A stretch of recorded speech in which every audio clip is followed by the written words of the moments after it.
embarrassing. And within hours, I think, after they left, the invasion took place on December 7th. What happened on December 7th in 1975 is just one of the great evil deeds of history. Early in the morning, bombs began dropping on Dili. The number of troops that invaded Dili that day almost outnumbered the entire population of the town. And for 2 or 3 weeks, they just killed people.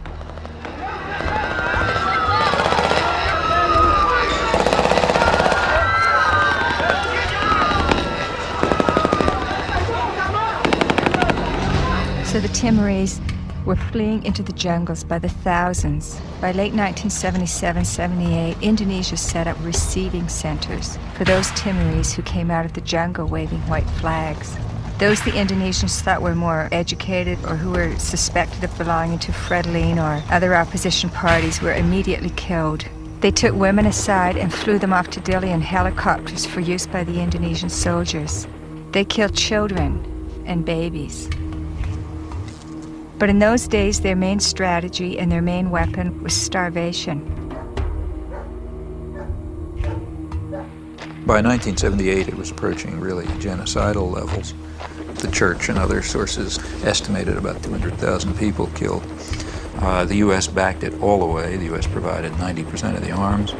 Right after the invasion, arms shipments were stepped up. When the Indonesians actually began to run out of arms in 1978, the Carter administration moved in and increased arms sales. And other Western countries did the same. Canada, England, Holland, and everybody who could make a buck was in there trying to make sure they could kill more Timorese. The last thing that the ones in power want is a sovereign group or tribe setting a positive example for others. It is important to note that followers of monotheistic religions are not to blame, just as not all members of Freemasonry, intelligence agencies, fraternal orders, or political organizations are part of the esoteric agenda that is being carried out in all upper echelons of society. And it's difficult for people to comprehend, but paganism is no more dangerous than understanding surgical procedures. The knowledge can be very useful when applied properly, yet it can also have very detrimental effects if misused or abused. Understand that most all of these problems are not by mistake, but by design. Most people do not understand how colors, shapes, catchwords and phrases, and biological timings are all used as talismans to affect humanity on an emotional and spiritual level. Colors are used hypnotically in every news channel and corporate advertisement. Fast food chains typically use vibrant reds, yellows, and whites in their restaurants to cause the customers to feel hurried and restless. This helps the customers filter in and out quicker to make for more customers. Fine dining restaurants, on the other hand, use very earthy, natural colors such as soft greens, blues, and browns to calm the senses and to make for a more lengthy and peaceful meal. And the same goes for the music that is played at these establishments. Specific musical notations and progressions can give relaxing or exciting stimuli to the body without our knowledge. The music industry goes even further and uses natural rhythms of the heart to map out the tempo of pop songs. This is why 72 beats per minute is used very frequently in pop music. Music is not a product of culture. In 1986, the National Academy of Science found that infants prefer consonant sounds such as perfect fifths rather than dissonant ones. This is just a small example of our natural ability to understand sound. So be very careful when placing a child in front of a TV or near a stereo. Those who believe that children cannot comprehend violence on a TV screen or aggression from music are thinking strictly with the left brain. The child may not rationally understand the words or actions on the screen, but the right brain, even in infants, can absolutely understand everything in its immediate environment because it transmits a frequency that can affect us on a subatomic level. Science has even proven that proper sonic vibrations are essential for the health of our vegetation. Studies done on many ecosystems have shown that when a specific species becomes extinct or moves from an area, another species will replace its song patterns to fit the overall harmony of the vibrations required for plant life to thrive. All these are known as talismans and are used very carefully by corporations and the media. Catchphrases are also used to spark certain emotions in the psyche. When the average person hears the words terror, bombing, gunshots, murder, war, assassination, and so on, the body and the mind respond with heightened alertness and caution. And when events such as assassinations of major leaders, bombings, terrorism, or war happen on large scales throughout the world, the body responds differently at different times, marked biologically and astrologically. The tragic event involving the Branch Davidians at Waco and the Oklahoma City bombings claimed the lives of men, women, and children as they ended in flames on April 19th. This date is a pagan holiday where human sacrifice is made by fire. The tragic events of September 11th, 2001 happened on the Mayan calendar date of 6 epochs, which represents large-scale change. And when the U.S. attacked Afghanistan on October 7th, 2001, this was the Mayan calendar date of 6K, which represents balancing.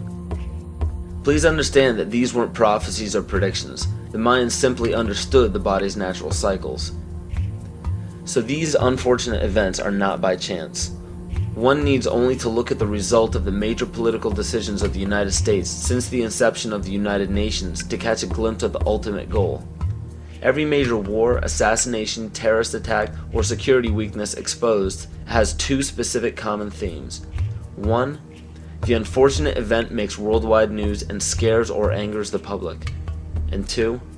The result, no matter what, is always the expansion of government and the destruction of constitutional freedoms. It doesn't matter what the excuse or the explanation is. The result always tells the truth. A child can give the greatest excuses every time he's too sick for school, but if it always happens on the day of a test, the truth is revealed by the result. The major media outlets can give every explanation in the book as to why war is declared, assassinations happen, and terrorist events take place, but if they all end up in the expansion of government and the destruction of constitutional freedoms, the truth is revealed by the result. And because the vast majority of the public are completely ignorant of natural biological cycles of man, it is increasingly difficult for them to accept that these events are by no means an accident.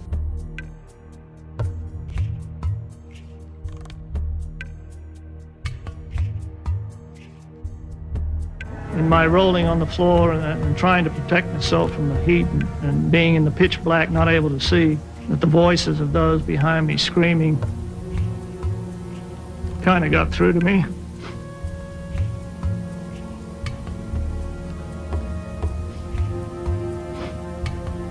I recognized who they were. Could identify the voices. Are they going to come and kill me? No. No. Nobody's coming.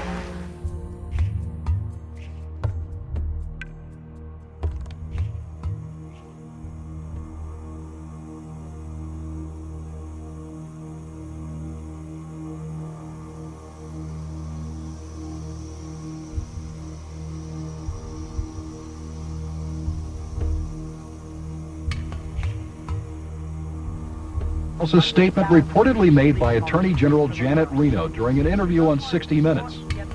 She allegedly defined a cultist as one who has a strong belief in the Bible and the second coming of Christ, who frequently attends Bible studies, who has a high level of financial giving to a Christian cause, who homeschools their children, who has accumulated survival foods, and has a strong belief in the Second Amendment, and who distrusts government.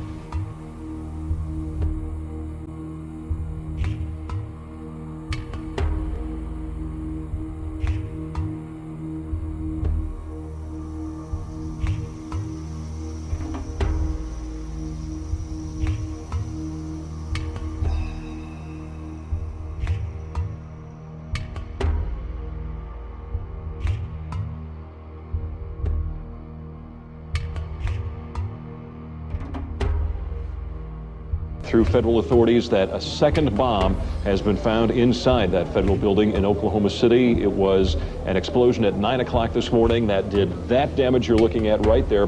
I just took a look down the street at the Morrow building again. I see another bomb truck going, so apparently they're going to try to get out that third bomb that's been talked about.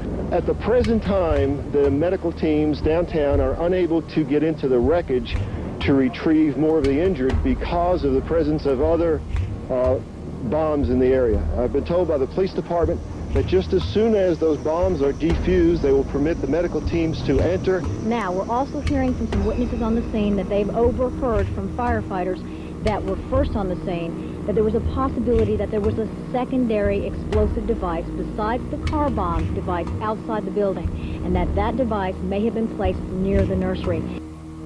Also, we're getting word now that President Clinton is sending anti-terrorism units down here to look over the situation and find out exactly what went on and what other danger may be out there in Oklahoma City. That's something we need to think about, unfortunately, this time, because, as we've told you, 2 other explosive devices were found that were not detonated, and they were larger than the first. The reports I have is that one device was deactivated. Apparently there's another device, and obviously whatever did the damage to the Murrah building was a tremendous, very sophisticated explosive device.